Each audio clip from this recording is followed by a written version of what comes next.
The Ecowas group, meeting at an extraordinary closed-door meeting in Ghana, says the military regime's delay in pushing back democratic elections and a return to civilian rule is totally unacceptable. Financial aid to Mali is also cut, along with the freeze of Mali's assets at the Central Bank of West African States. Kemi Nedelek explains.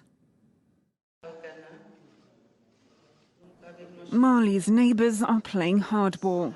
West Africa's main regional bloc will impose sweeping economic sanctions after the Economic Community of West African States met to decide whether to accept the junta's offer to hold elections in December 2025 and remain in power as a transitional military government in the meantime.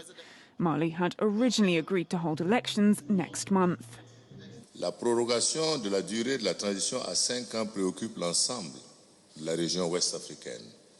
Autant nous sommes conscients de la complexité de la situation de ce pays, autant nous pensons que toutes les réformes politiques, économiques et sociales visant la refondation du Mali ne pourraient être conduites que par des autorités démocratiquement élues.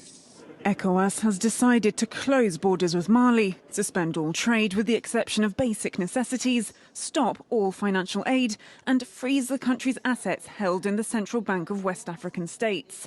A travel ban on all members of the junta and their families will remain and their assets frozen. Mali has been ruled by military junta since August 2020, when the democratically elected president Ibrahim Boubacar Keïta was ousted from power by the army. Colonel Assimi Goïta then took the reins, but in response to the threat of ECOWAS sanctions, he installed a transitional civilian government and promised elections in February 2022.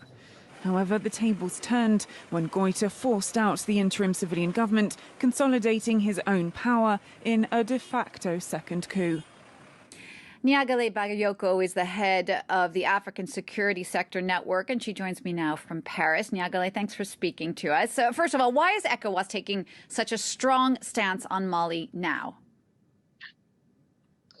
Because it seems that Mali has got much beyond what was acceptable in the eyes of the regional organization, which is a proposal to hold elections in 6.5 years after the coup which happened in August 2020.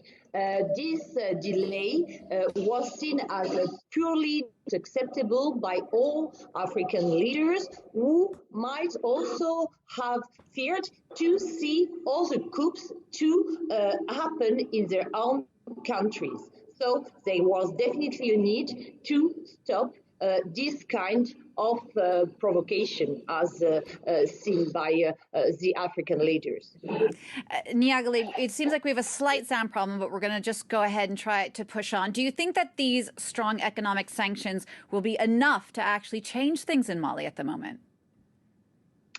If you look at the reaction from Malian authorities, definitely yes. And also, if you look at the reaction from the population, Malian population themselves, because in fact, a first set of sanctions very similar to this one was already taken just after the coup which had ousted President Ibeka, and the population suffered a lot from those sanctions. So yes, definitely, they are likely to make a lot of harm, both to the government, to the state, to civil servants, and to the population at large. All right, Niagalé, thanks so much for that. Niagalé Bagayoko, the head of the African Security Sector Network in Paris. Now, in the United States, New York hospitals